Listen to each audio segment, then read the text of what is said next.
Hello everyone and welcome back to the channel. आप सबका channel पर बहुत बहुत स्वागत है। मित्रों, यूट्यूब के ऊपर इस चैनल को ढूंढिए जिसका नाम है Srinidhi Borikar CA intermediate. Channel को सब्सक्राइब करिए, सारे बेल नोटिफिकेशंस को ऑन करिए।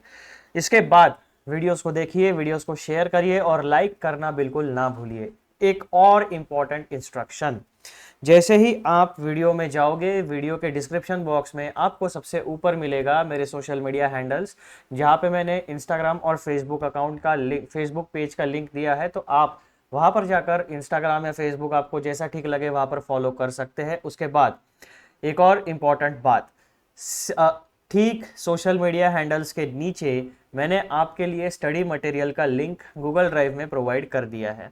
जो हम वीडियो में यूज़ करेंगे वही स्टडी मटेरियल आपको वहाँ पे प्रोवाइड किया गया है।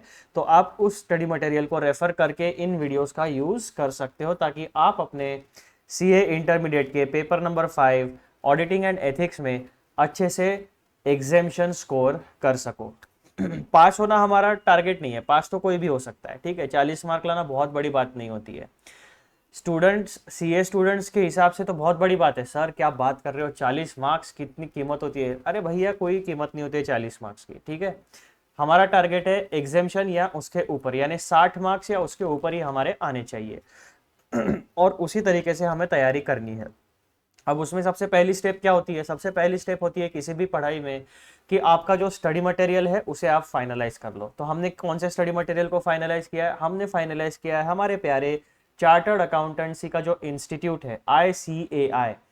हमारे प्यारे ICAI ने जो स्टडी मटेरियल हमें दिया है हमने उसे ही फाइनलाइज किया है। उसमें ही थोड़े बहुत ट्विक्स एंड चेंजेस करके हम अपने हिसाब से जो एक रिफाइंड वर्जन है उसमें से पढ़ाई करेंगे। वही रिफाइंड वर्जन इंस्टीट्यूट के स्टडी मटेरियल का मैं यहाँ पर आपको स्क्रीन पे दिखाने वाला हूँ। सिमिलर रिफाइंड वर्जन आपको गूगल ड्राइव की लिंक में मिलने वाला है। तो अभी स्टडी मटेरियल का झंझट आपका मैंने खत्म कर दिया, ठीक है।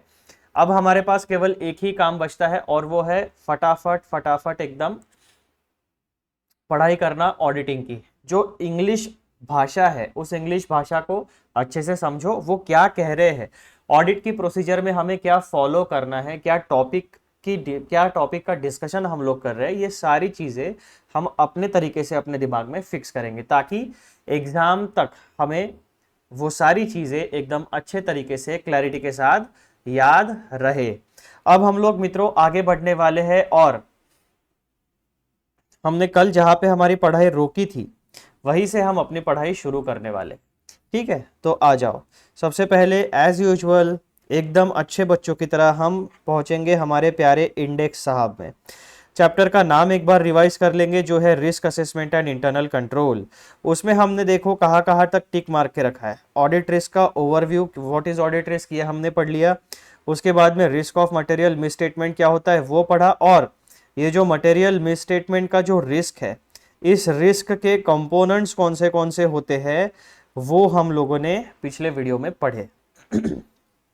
अब इस वीडियो में हम लोग एक नया टॉपिक पढ़ने वाले हैं, जो है टॉपिक नंबर 1.3, जिसका नाम है डिटेक्शन रिस्क। ये हमारे इंस्टीट्यूट के स्टडी मटेरियल में पेज नंबर 3.7 के ऊपर मिलने वाला है। तो चलो हम लोग हमारे प्यारे इंस्टीट्यूट के पेज नंबर 3.7 के ऊपर चलते हैं, जहां पर हमें डिटेक्शन रिस्क के बारे में जानकारी मिलने वाली है। ये आ गया हमारा पेज नंबर 3.7 और ये है आपका, सॉरी ये कंट्रोल रिस्क है। ये है आपका 1.3 डिटेक्शन रिस्क। इसी टॉपिक को हम अभी पढ़ने वाले हैं। तो डिटेक्शन रिस्क का एक छोटा सा पैराग्राफ पेज नंबर 3.7 के ऊपर हमें मिलने वाला है और 2-4 पैराग्राफ्स पेज नंबर 3.8 पर हमें मिलने वाले हैं। तो बहुत बड़ा टॉपिक नहीं है, छोटा सा टॉपिक है, लेकिन इंपॉर्टेंट टॉपिक है। ऑडिट की पूरी प्रोसेस को समझने के लिए बहुत बहुत इंपॉर्टेंट टॉपिक है। अब एक बार कल हमने क्या पढ़ा था क्लास में, उसके बारे में मैं आपको रिवाइज करा देता हूँ। बेसिकली रिवीजन क्यों ज़रूरी है? ताकि हमें आज का टॉपिक जो है उसी के कंटिन्यूएशन में है। हमने क्या देखा था, हमारे पास एक फाइनेंशियल ईयर होता है, ठीक है, जिसमें 12 महीने होते हैं। हमारा फाइनेंशियल ईयर शुरू होता है 1 अप्रैल से लेकर 31 मार्च तक अगले साल के। तो ये हमारा 12 महीने का फाइनेंशियल ईयर होता है। इस 12 महीनों के फाइनेंशियल ईयर में क्या होता है, एक कोई भी एंटिटी बहुत सारे फाइनेंशियल ट्रांजैक्शंस में इंडल्ज होती है, बहुत सारे फाइनेंशियल ट्रांजैक्शंस को कंडक्ट करती है, ठीक है। फाइनेंशियल ट्रांजैक्शन को अगर कोई भी एंटिटी कंडक्ट करेगी तो ऑब्वियसली बहुत सारा फाइनेंशियल डेटा जो है वो जनरेट होगा। फाइनेंशियल डेटा जनरेट होगा तो फाइनेंशियल डेटा को जनरेट करने के लिए और प्रॉपरली क्लासिफाई मेंटेन करने के लिए हम अकाउंटिंग की प्रोसीजर फॉलो करते हैं। अब अकाउंटिंग की प्रोसीजर फॉलो करके हम क्रिएट करते हैं 4 मेजर कैटेगरीज। पहला होता है इनकम, दूसरा होता है एक्सपेंसेस, तीसरा एसेट और चौथा लाइबिलिटीज। फिर हमें क्या पता चलता है कि ये जो इनकम और एक्सपेंसेस वाला कैटेगरी है ये हमें प्रॉफिट एंड लॉस अकाउंट में दिखता है, ठीक है। और जो हमारे एसेट्स और लाइबिलिटीज होती है ये हमारे बैलेंस शीट में दिखती है। हमें एक बात और पता है कि हमारी जो टोटल अकाउंटिंग की प्रोसीजर है वो टोटल 7 स्टेप्स में हमें कंडक्ट करनी पड़ती है। 7 स्टेप्स में टोटल 3 कैटेगरीज है। पहला होता है बुक कीपिंग, दूसरा होता है एक्चुअल अकाउंटिंग और तीसरा सेगमेंट होता है एक्सटेंडेड फंक्शंस ऑफ अकाउंटिंग, जो हमने प्रीवियस वीडियोस में अच्छे से पढ़ा हुआ है। तो ये सारी बातें आपके दिमाग में फिक्स हो गई। अब आपको एक बात पता चल गई कि ये जो फाइनेंशियल ईयर यहाँ से 1 अप्रैल से लेकर 31 मार्च तक शुरू होता है, इस पूरे के पूरे फाइनेंशियल ईयर में कहीं पर भी 12 महीनों में कहीं पर भी ऑडिटर साहब का इन्वॉल्वमेंट नहीं होता है। ऑडिटर साहब की एंट्री होती है फाइनेंशियल स्टेटमेंट्स बनने के बाद। फाइनेंशियल स्टेटमेंट्स बनने के बाद ऑडिटर साहब की जिम्मेदारी शुरू होती है। लेकिन क्या ऐसा हो सकता है कि इन 12 महीनों में जो कंपनी की टीम है उस टीम में जो भी अकाउंटेंट्स होंगे, जो भी चार्टर्ड अकाउंटेंट्स होंगे, जो भी असिस्टेंट्स होंगे, जो भी इंटर्न्स होंगे, इन सब लोगों को 100% अकाउंटिंग का नॉलेज होगा ही, ऐसा ज़रूरी नहीं है, ठीक है। तो उनसे ह्यूमन एरर हो सकता है, मैकेनिकल एरर्स हो सकते हैं, अरिथमेटिकल एरर्स हो सकते हैं। इसका मतलब क्या कि जो भी लॉज, रूल्स एंड रेगुलेशंस है, जो भी जनरली एक्सेप्टेड अकाउंटिंग प्रिंसिपल्स है, जो भी अकाउंटिंग स्टैंडर्ड्स है, जो भी फाइनेंशियल रिपोर्टिंग फ्रेमवर्क्स है, इन सारी चीज़ों को फॉलो करने के बाद भी गलतियां हो सकती है, जो कि हम जानबूझ के भी गलतियां कर सकते हैं या फिर अनइंटेंशनल गलती हो सकती है या फिर इंटेंशनल गलती हो सकती है। तो इसकी वजह से हमारा आउटकम क्या होगा?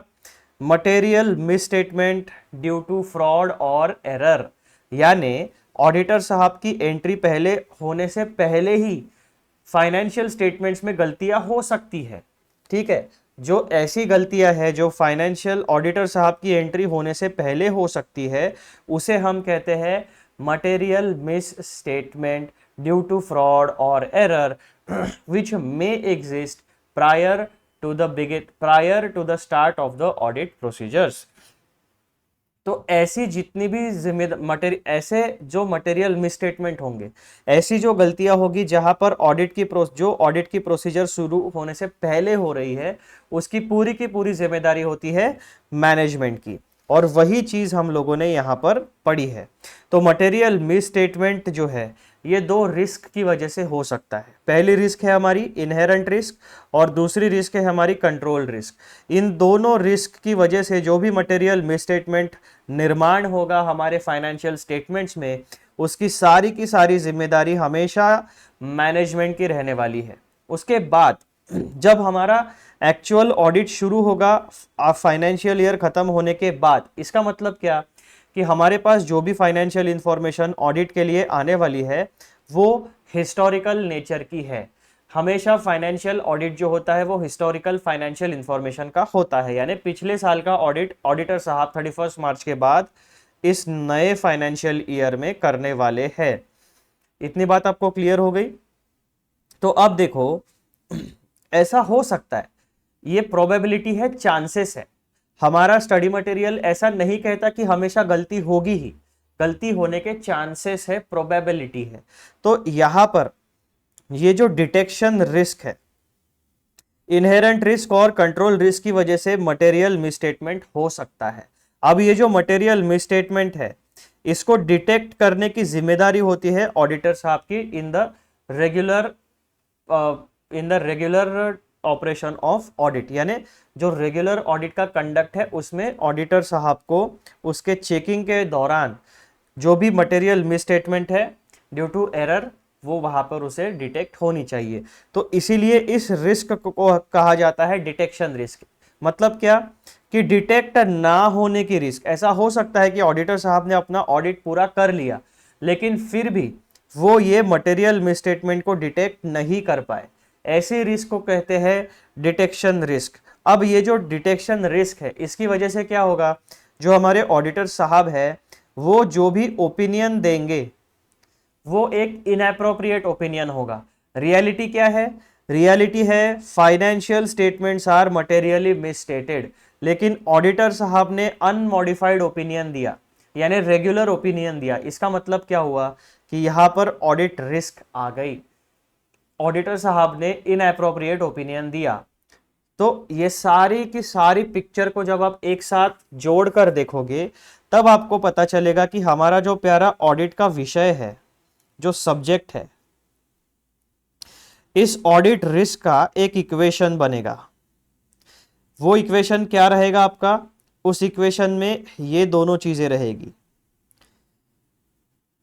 Inherent risk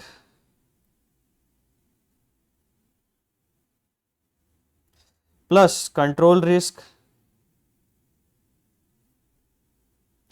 plus detection risk. तो इन तीन रिस्क को मिला के हमारी कंप्लीट ऑडिट रिस्क निर्माण होती है। ठीक है, इसमें से जो पहली दो रिस्क है, इनहेरेंट रिस्क और कंट्रोल रिस्क, इसे मैनेजमेंट की जिम्मेदारी कहा जाता है। ठीक है, उसके बाद जो 3 नंबर की जो रिस्क है ये इसकी जिम्मेदारी होगी ऑडिटर साहब की। तो ऐसे पूरा मिला के हमारा जो ऑडिट रिस्क है वो इक्वेशन तैयार होता है। तो ये इक्वेशन हमेशा आपको ध्यान में रखना पड़ेगा, एग्जाम में भी आपको इसको कोट करना पड़ेगा। एग्जाम में भी अगर इसके ऊपर क्वेश्चन आता है तो उसे प्रॉपरली आप आपको प्रॉपरली एक्सप्लेन करके ये वाला जो इक्वेशन है ना इसको अच्छे तरीके से अपने आंसर में इस्तेमाल करना है। तो आपके पास ऑडिट रिस्क का इक्वेशन क्या हुआ, audit risk is the function of inherent risk plus control risk plus detection risk. तो ऑडिट की ओवरऑल रिस्क जो है वो ये 3 फैक्टर्स से मिलकर, इन 3 प्रकार के रिस्क से मिलकर बनती है। ठीक है मित्रों, अब ये डिटेक्शन रिस्क में जो है ये sampling risk, non sampling risk भी आ गया है। तो इस या तो आप इसको डिटेक्शन रिस्क लिख सकते हो या फिर sampling risk plus non sampling risk, एक ही बात है। ठीक है, अब आ जाओ हम लोग हमारे स्टडी मटेरियल में आते हैं। अब मैंने आपको एक ओवरव्यू प्रोवाइड करने की कोशिश की है। अब यहाँ पर जब हम लोग पढ़ाई करेंगे डिटेक्शन रिस्क के बारे में तो हमें क्या क्या चीजें पढ़नी है। तो नंबर 4 पे हम पढ़ने वाले हैं डिटेक्शन रिस्क। सबसे पहले हम देखेंगे डेफिनेशन ऑफ डिटेक्शन रिस्क, उसके बाद एग्जाम्पल ऑफ डिटेक्शन रिस्क, उसके बाद कंपोनेंट्स ऑफ डिटेक्शन रिस्क। तो ये जो डिटेक्शन रिस्क है इसके 2 कंपोनेंट्स है, पहला सैम्पलिंग रिस्क, दूसरा है non sampling risk. Then examples of detection risk and उसके बाद हम देखेंगे इन्फ्लुएंस ऑन डिटेक्शन रिस्क, यानी डिटेक्शन रिस्क किसकी जिम्मेदारी है। और सबसे आखिरी में एक छोटा सा पॉइंट कि ऑडिट रिस्क में क्या इंक्लूड नहीं किया जाता। यहां तक तो हमें पता चल गया कि ऑडिट रिस्क में क्या क्या चीजें इंक्लूड होती है। ठीक है, ये टॉपिक हमें बताता है ऑडिट रिस्क में यहां से लेकर यहां तक ये टॉपिक हमें बताते हैं कि ऑडिट रिस्क में क्या क्या चीजें इंक्लूड होती है। अब जो सबसे आखिरी वाला टॉपिक रहेगा, टॉपिक नंबर 5, ये हमें बताएगा कि ऑडिट रिस्क में क्या क्या बातें इंक्लूड नहीं की जाती, क्या इंक्लूड होता है और क्या इंक्लूड नहीं होता। ऐसे 2 सेगमेंट्स में आपको ये टॉपिक पढ़ना पड़ेगा। चलो अब हम चलते हैं सीधा सीधा डिटेक्शन रिस्क के ऊपर, नंबर 4 पे।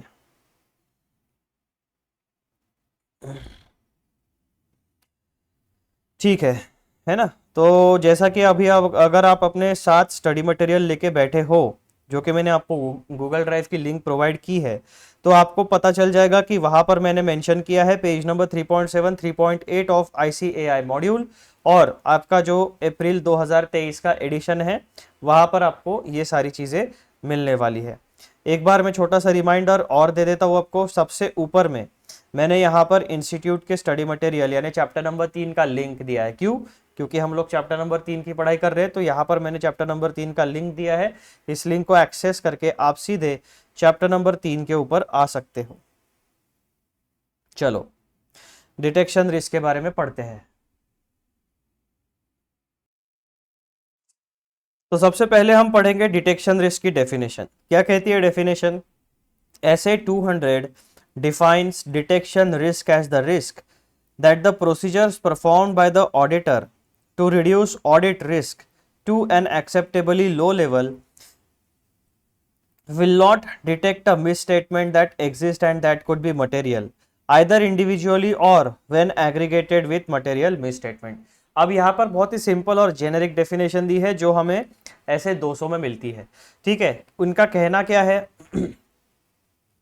It defines detection risk as the risk that the procedures performed by the auditor to reduce audit risk to an acceptably low level will not detect a misstatement। यानी आपने कितने भी अच्छे तरीके से ऑडिट प्लान क्यों ना कर लिया हो, एक छोटा सा रिस्क वहां पर रहता है कि अगर फाइनेंशियल स्टेटमेंट्स में जिसका ऑडिटर साहब कर रहे हैं, उन फाइनेंशियल स्टेटमेंट्स में मटेरियल मिसस्टेटमेंट है ड्यू टू फ्रॉड और एरर, तो वो अनडिटेक्टेड रह जाएगा।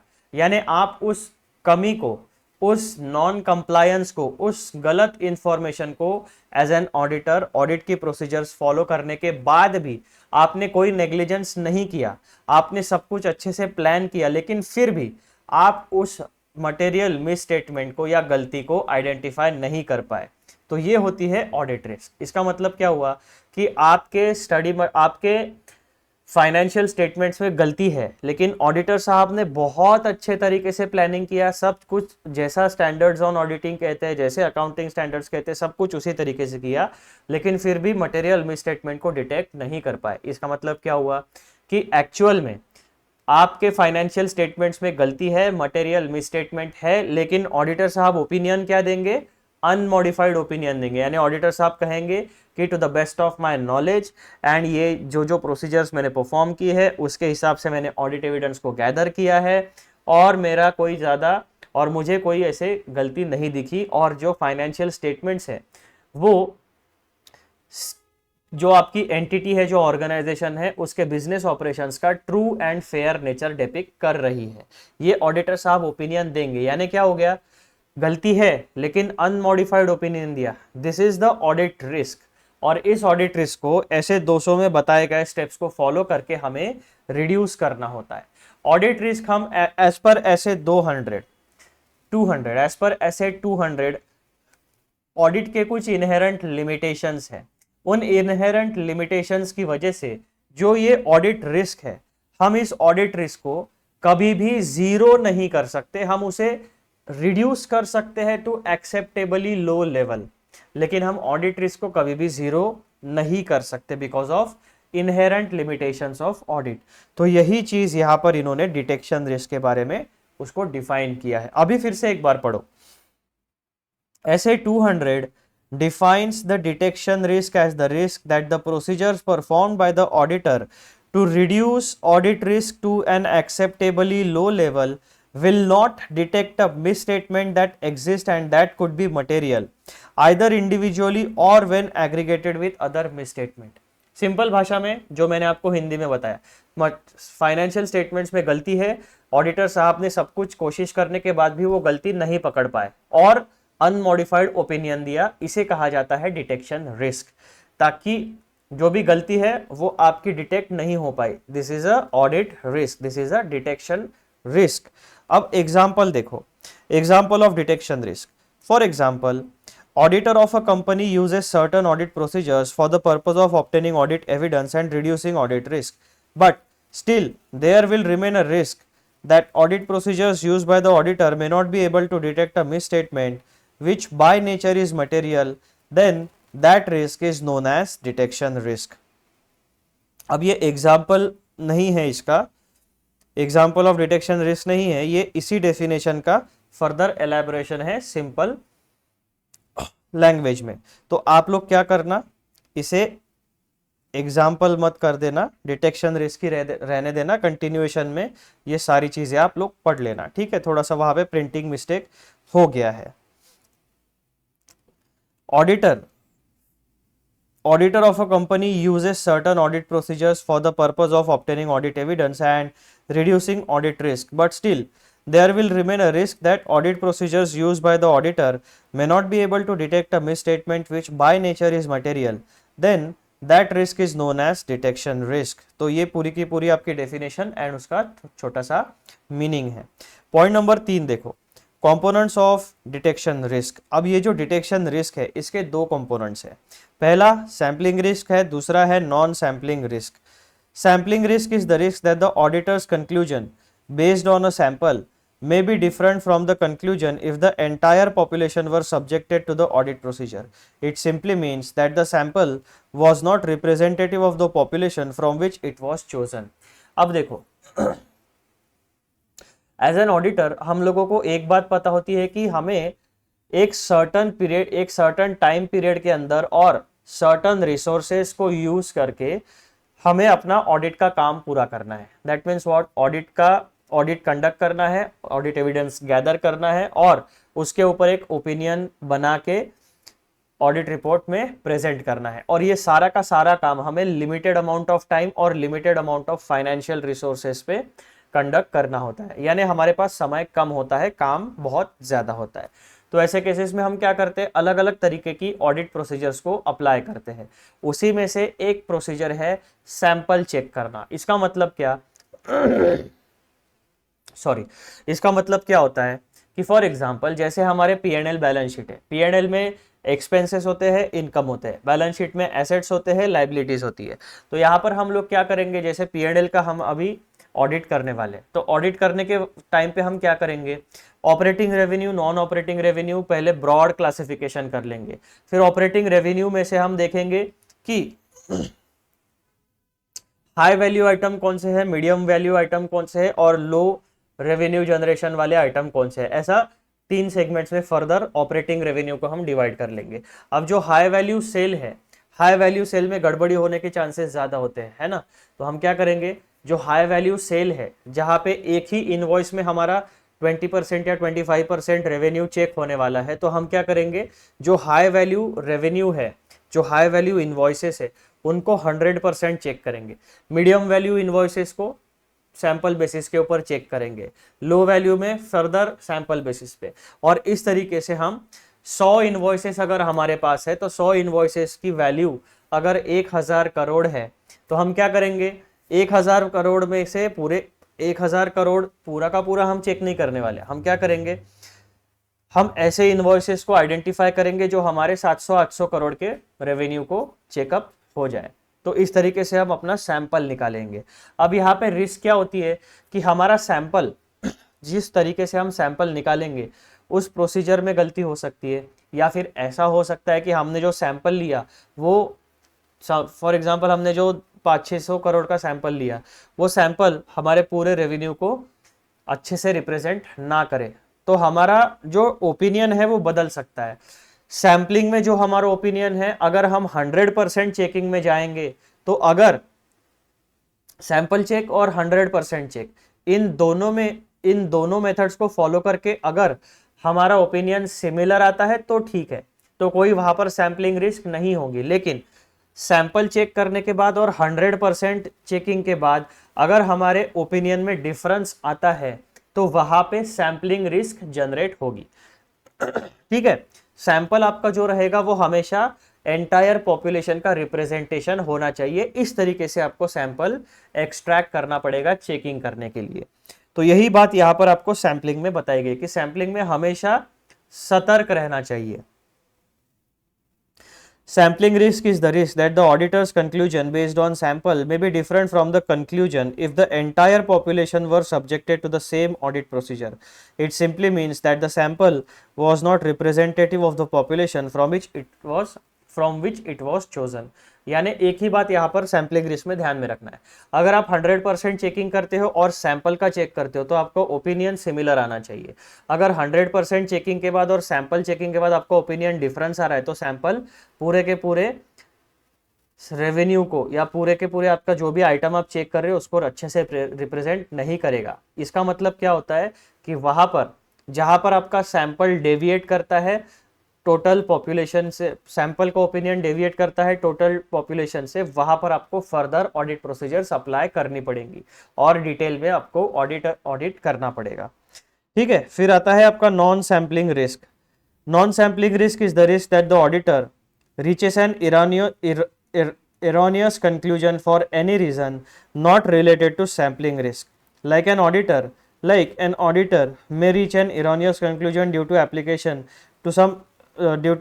of some inappropriate audit procedures. अब जो भी रिस्क, सैम्पलिंग रिस्क के अलावा जो भी रिस्क बचती है वो आपकी कवर हो जाती है नॉन सैम्पलिंग रिस्क में। यानी अब बात आ जाएगी आपके प्रोफेशनल जजमेंट के ऊपर।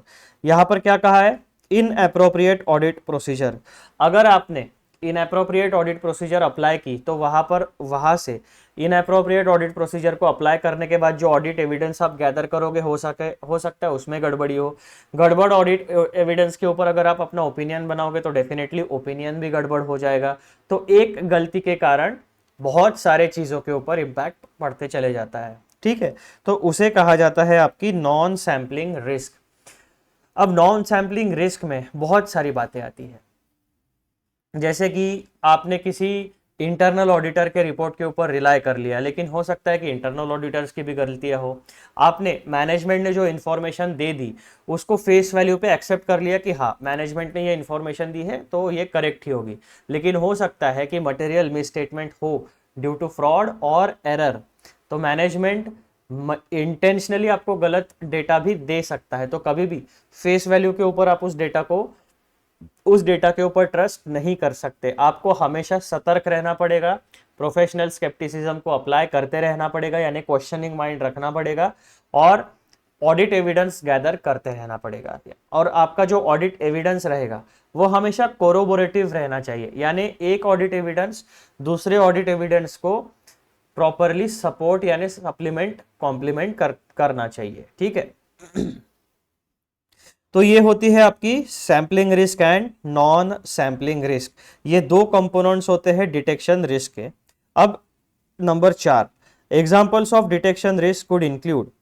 अब ये जो डिटेक्शन रिस्क, सबसे पहला एग्जांपल हम देखेंगे वर्क इन प्रोग्रेस इन्वेंट्री वाला।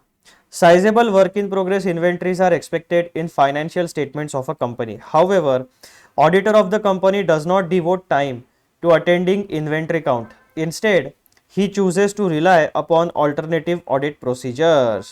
अब यहाँ पे डिटेक्शन रिस्क देखो, ऑडिटर ने क्या किया,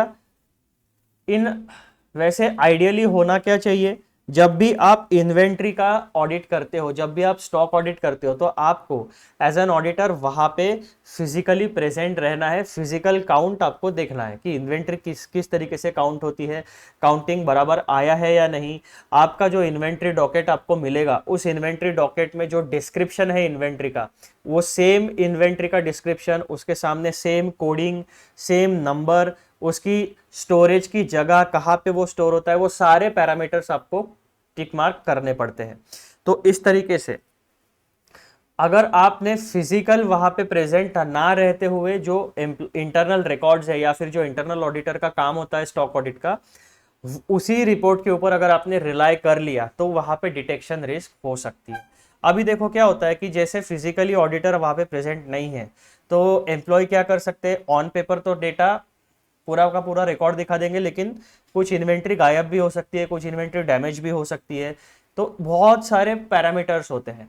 तो ऐसे केसेस में क्या हो गया, वहां पे रिस्क क्रिएट हो गए। अब फिर से 31 मार्च की जो क्लोजिंग इन्वेंट्री है, 31 मार्च साल में एक ही बार आने वाला है, हर साल एक ही बार 31 मार्च यानी क्लोजिंग इन्वेंट्री ली जाती है ना। तो वहां पर आपको फिजिकली प्रेजेंट होना जरूरी है। अगर आपने उस डेट में, जिस डेट को इन्वेंट्री का काउंटिंग हो रहा है, वैल्यूएशन हो रहा है, वहां पर आप नहीं हो फिजिकली, तो फिर आपने एक चांस मिस कर दिया और आपको क्या करना पड़ेगा, ऑल्टरनेटिव ऑडिट प्रोसीजर्स के ऊपर रिलाई करना पड़ेगा फॉर WIP इन्वेंट्री, है ना। बहुत सारी बातें होती है। तो ऐसे केसेस में आपका रिस्क जनरेट हो जाता है, डिटेक्शन रिस्क जनरेट हो जाता है, क्योंकि आपको क्या पता 31 मार्च के दिन जब क्लोजिंग इन्वेंट्री उन्होंने काउंट किया, तो एज एन ऑडिटर आप वहां पे फिजिकली प्रेजेंट नहीं थे, तो आपको कैसे पता चलेगा कि ऑन पेपर जो डेटा दिया है वो सही है या गलत है? जब आप एक्चुअली वहां पर प्रेजेंट रहोगे तभी आपको पता चलेगा। अब आप क्या करोगे, ऑल्टरनेटिव ऑडिट प्रोसीजर्स लगाओगे और जो एक्चुअल में फिजिकल इन्वेंट्री का काउंट है उसको कोरोबोरेट करने के लिए आपको और 3-4 जगहों से ऑडिट एविडेंस को गैदर करना पड़ेगा। ठीक है, फिर आप कह सकोगे कि ठीक है ऑन पेपर इन्वेंट्री इतना इतना है। फिर आपको रिकंसिलिएशन करते बैठना पड़ेगा कि क्लोजिंग आज की करंट जिस दिन आप ऑडिट कर रहे हो उस डेट की इन्वेंट्री कितनी है और 31 मार्च की इन्वेंट्री कितनी थी। सो 31 मार्च से लेकर आज की डेट तक का पूरा रिकंसिलिएशन आपको करना पड़ेगा। कितनी इन्वेंट्री इशू हुई, कितनी इन्वेंट्री वर्क इन प्रोग्रेस में रही, कितनी इन्वेंट्री फिनिश गुड्स में कन्वर्ट हो गई, कितनी इन्वेंट्री बाहर चली गई, है ना, कितनी इन्वेंट्री डिफेक्टिव निकली। तो फिर जब आप रिकंसिलेशन करते करते करंट डेट तक आओगे तो आज के डेट में जितनी इन्वेंट्री है अगर उतनी इन्वेंट्री का आपका कैलकुलेशन बैठता है तब आप रिलाय करोगे कि ठीक है कि 31 मार्च यानी क्लोजिंग इन्वेंट्री जो थी वो आपकी ठीक ठाक रही होगी। तो ये एक एग्जाम्पल हो गया आपका वर्क इन प्रोग्रेस इन्वेंट्री का। दूसरा एग्जाम्पल आता है आपका revenue risk. The auditor of a company has audited revenue of a company by taking sample. However, there is a risk that sample of revenue is not representative of the overall revenue. Revenue का example हमने पहले ही देखा था, operating revenue, non operating revenue. Operating revenue में हमारा cell main रहेगा, non operating revenue में हमारा कमीशन रहेगा, इंटरेस्ट रहेगा, डिविडेंड रहेगा, रेंटल इनकम रहेगा, कैपिटल गेन्स रहेगा, है ना। तो जब आप पूरा का पूरा रेवेन्यू को फिर हमने डिवाइड कर लिया high value invoices, medium value invoices, lower value invoices. फिर उसमें से हमने क्या किया, इंपॉर्टेंस वाइज कौन से इनवॉइसेस इंपॉर्टेंट है जिसमें सबसे ज़्यादा वैल्यू इन्वॉल्व है, कौन से आइटम्स है, कौन से आपके सेल वाले जो गुड्स या सर्विसेज है ऐसे कौन से है जो एकदम यूनिक है, उनको हमने पहले चेक कर लिया, डिटेल में चेक कर लिया। तो रेवेन्यू चेकिंग करते वक्त भी आपका डिटेक्शन रिस्क जनरेट हो सकता है। Detection risk means what, P&L में जो रेवेन्यू का अमाउंट दिख रहा है total operating plus non operating, उसमें गड़बड़ी हो सकती है। दैट मीन्स एक मिस स्टेटमेंट हो सकता है जो कि मटेरियल हो जाए, जो कि इंपॉर्टेंट हो जाए। तो आपको क्या करना पड़ेगा as an auditor, sufficient appropriate audit evidence gather करना पड़ेगा, आपको एप्रोप्रिएट ऑडिट प्रोसीजर्स अप्लाई करने पड़ेंगे। ऑडिट एविडेंस गैदर करो, उसको चेक करो एंड फाइनली अपना ओपिनियन बनाओ। ठीक है, तो ये हो गया मित्रों आपका एग्जाम्पल्स। अब यहाँ पे आप एग्जाम्पल बहुत सारे लगा सकते हो डिटेक्शन रिस्क में। रेवेन्यू हो गया आपका, एसेट में आप देख सकते हो, एसेट का वैल्यूएशन में देख सकते हो, इन्वेंट्री का वैल्यूएशन में भी रिस्क हो सकता है, एसेट वैल्यूएशन में भी हो सकता है, एसेट के क्लासिफिकेशन में भी रिस्क हो सकता है। कैसा, tangible assets, non tangible asset, fixed assets, current assets, asset under production, asset under construction, तो कितना वैल्यू आपको कैपिटलाइज करना है, कितना वर्क इन प्रोग्रेस दिखाना है, बहुत सारे पैरामीटर्स होते हैं। इनकम टैक्स के हिसाब से डेप्रिसिएशन कितना है, कंपनीज एक्ट के हिसाब से डेप्रिसिएशन कितना है, प्रॉपरली किया है या नहीं किया है। उसके बाद में यूजफुल लाइफ ऑफ एसेट किस तरीके से कैलकुलेट की गई है, useful life of asset consistent basis के ऊपर वही कैलकुलेट की गई है या हर साल रिवैल्यूएशन हो जाता है एसेट का। बहुत सारे पैरामीटर्स आपको यहाँ पर सतर्क रहकर देखने पड़ेंगे। ठीक है, तो ये हो गया मित्रों कंप्लीट डिस्कशन आपका रिगार्डिंग डिटेक्शन रिस्क। बेसिक चीजें, 3 ऑडिट में हमेशा 3 रिस्क आपको याद में रखना है। पहला इनहेरेंट कंट्रोल वाला रिस्क, ठीक है, दिखाई देता हूं ना मैं आपको यहाँ पर। 3 रिस्क से मिलकर हमारी ऑडिट रिस्क जनरेट होती है। पहला इनहेरेंट रिस्क, दूसरा कंट्रोल रिस्क और तीसरा है डिटेक्शन रिस्क। ये हमेशा आपको इक्वेशन याद रखना है। और पहले 2 रिस्क जो है वो मैनेजमेंट की वजह से निर्माण होती है और तीसरी जो रिस्क है वो ऑडिटर की वजह से निर्माण हो सकती है। ठीक है, चलो अब अभी हम लोगों ने ये समझ लिया कि ऑडिट रिस्क में क्या क्या इंक्लूड होता है। अब हम क्या पढ़ने वाले आखिरी पैराग्राफ में कि ऑडिट रिस्क में क्या इंक्लूड नहीं किया जाता। Audit risk, what is not included, definition and scope of audit risk. पहला technical term specific to auditing. Audit risk pertains solely to the auditing process and not a broad business risk for the auditor। अब देखो, एक जो auditor होता है, जो qualified chartered accountant होता है, वो क्या होता है, एक फर्म का हिस्सा होता है या फिर सोल प्रोप्राइटर रहेगा। ठीक है, पार्टनरशिप फर्म का हिस्सा होगा या फिर वो एक सोल प्रोप्राइटर रहेगा। दो चीज़ों में वो अपना प्रैक्टिस कर सकता है, या फिर वो एलएलपी बना के अपना प्रैक्टिस करेगा। इसका मतलब क्या हुआ कि उसका जो प्रोफेशन है वो है चार्टर्ड अकाउंटेंसी का प्रोफेशन। चार्टर्ड अकाउंटेंसी के प्रोफेशन में हम लोग क्लाइंट को ऑफर क्या करते हैं, तो हम लोग क्लाइंट को कंसल्टेंसी या सर्विसेज यानी प्रोफेशनल या टेक्निकल सर्विसेज ऑफर करते हैं, उसके बदले में हम लोग पैसा चार्ज करते हैं। तो एक चार्टर्ड अकाउंटेंट के लिए बिजनेस मॉडल क्या हुआ, जो भी आपका नॉलेज बेस है, जो भी आपके पास स्किल है, वो as a consultancy, as a professional services आप क्लाइंट को ऑफर करते हो और उसके बदले में पैसा चार्ज करते हो। This is a simple business model. साथ ही साथ आप ऑडिटिंग की सर्विसेज भी दे सकते हो, अकाउंटिंग में भी सर्विसेज दे सकते हो, टैक्सेशन की कंसल्टेंसी दे सकते हो, कंप्लायंसेस बता सकते हो, लोन सैंक्शन करा दे सकते हो, यानी फाइनेंस, प्रोजेक्ट फाइनेंस का काम कर सकते हो। अलग अलग प्रकार के सर्टिफिकेट्स होते हैं जिस पर चार्टर्ड अकाउंटेंट की साइन लगती है, वो आप प्रोवाइड कर सकते हो। तो प्रैक्टिस में बहुत सारे एवेन्यूज होते हैं। तो ये क्या हो गया, ये हो गया आपका business. As a chartered accountant this is your business. तो ऑडिट रिस्क में आपके बिजनेस रिस्क, जो आपका जो बिजनेस है वो बिजनेस रिस्क को इंक्लूड नहीं किया जाता। ऑडिट रिस्क मतलब एक पर्टिकुलर एंटिटी का जब आप फाइनेंशियल स्टेटमेंट का ऑडिट करोगे, चेकिंग करोगे, केवल उससे रिलेटेड बात करो। आपके जनरल बिजनेस की जो रिस्क है वो ऑडिट रिस्क में इंक्लूड नहीं होगी, स्पेसिफिक है। Audit risk is a audit risk is very specific to a client। तो यहां पर पॉइंट नंबर ए में आपको यह चीज ध्यान में रखना है, audit risk pertains solely to the auditing process and not a broad business risk for the auditor। For example as an auditor अगर मेरे पास 10 क्लाइंट्स है, तो जो मेरा बिजनेस मॉडल है, मेरे बिजनेसेस में सर्टन रिस्क होगी, है ना, तो वो रिस्क अलग है, मेरी बिजनेस रिस्क अलग है, और जो क्लाइंट का मैं ऑडिट करूंगा उस ऑडिट की रिस्क अलग है। ये दो अलग अलग हिस्से, आपको इसको बिल्कुल कंफ्यूज नहीं करना है। तो ऑडिट रिस्क में आपकी जनरल बिजनेस रिस्क इंक्लूड नहीं की जाएगी। दूसरा, exclusion of auditors business risk, it does not cover business risk faced by auditors such as potential legal issues, damages to reputation or other negative consequences that may occur as a result of conducting an audit। यानी जो मेरा business है वो अलग है और जो audit की प्रोसेस है वो अलग है, दोनों की रिस्क अलग अलग है, इसको मिक्सअप ना करे, ये आपको पॉइंट नंबर 1 से पता चलेगा। एक्सक्लूजन ऑफ सर्टन रिस्क, उसमें ए क्या है, ओपिनियन ऑन मटेरियल मिसस्टेटमेंट।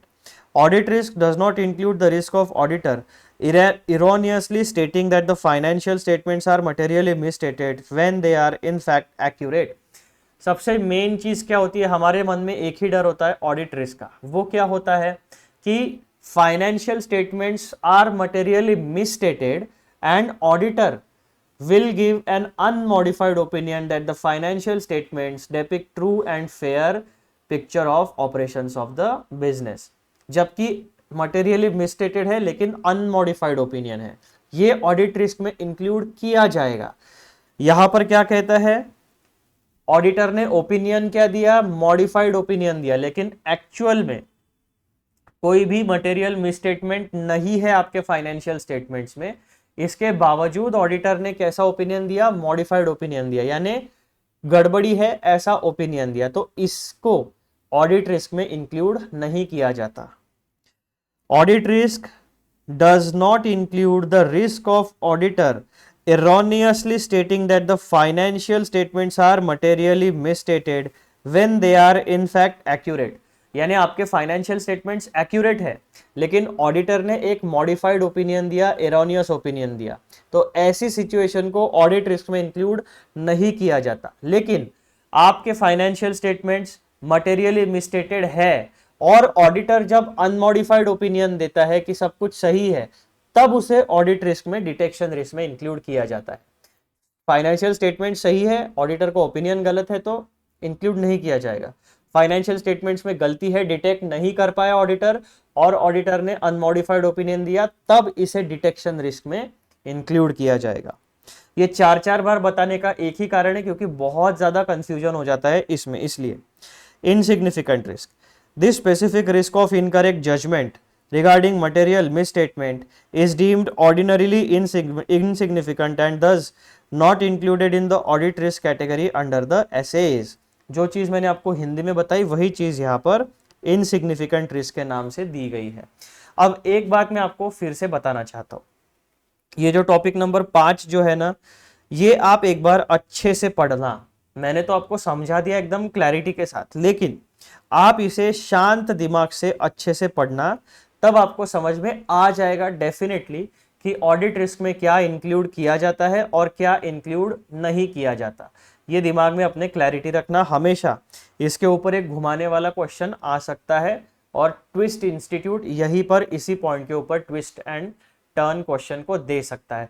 और यहां पर अगर आपने एकदम क्लैरिटी ऑफ माइंड के साथ अगर इसे अटेम्प्ट किया तो आपके मार्क्स पक्के, और अगर आपने झोल खा लिया, धोखा खा लिया वर्डिंग्स में, तो फिर आपका कोई मार्क्स नहीं मिलेगा, कोई आपको बचा नहीं पाएगा।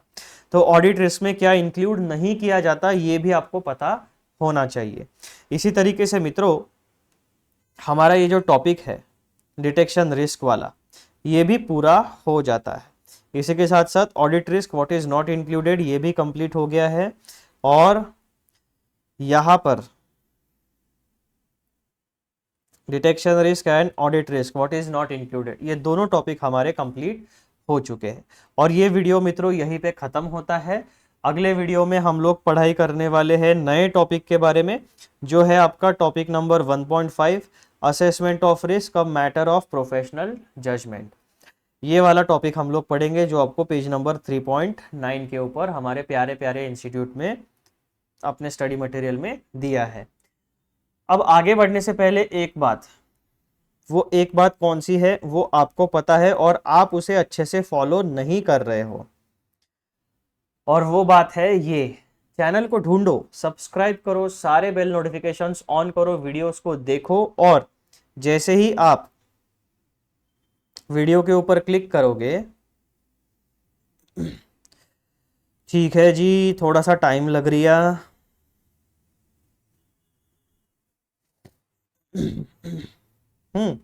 ये इस तरीके से आपको दिखने वाला है, और यहाँ पर सॉरी कमेंट सेक्शन में नहीं, आपको जाना हैगा जी डिस्क्रिप्शन में।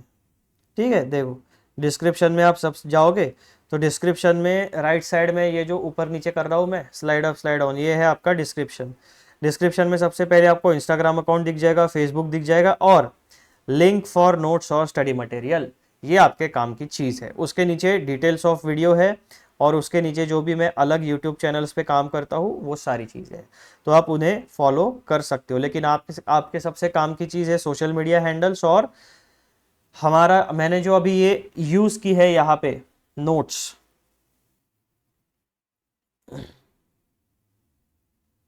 ये जो नोट्स मैं यहाँ पे वीडियो में यूज कर रहा हूँ, ये आपको लिंक वहाँ पे वीडियो में मिलने वाला है, तो आप वहाँ से एक्सेस करिए और थोड़ा सपोर्ट दिखाइए यार चैनल को सपोर्ट बिल्कुल नहीं दिखाते हो आप लोग, है ना।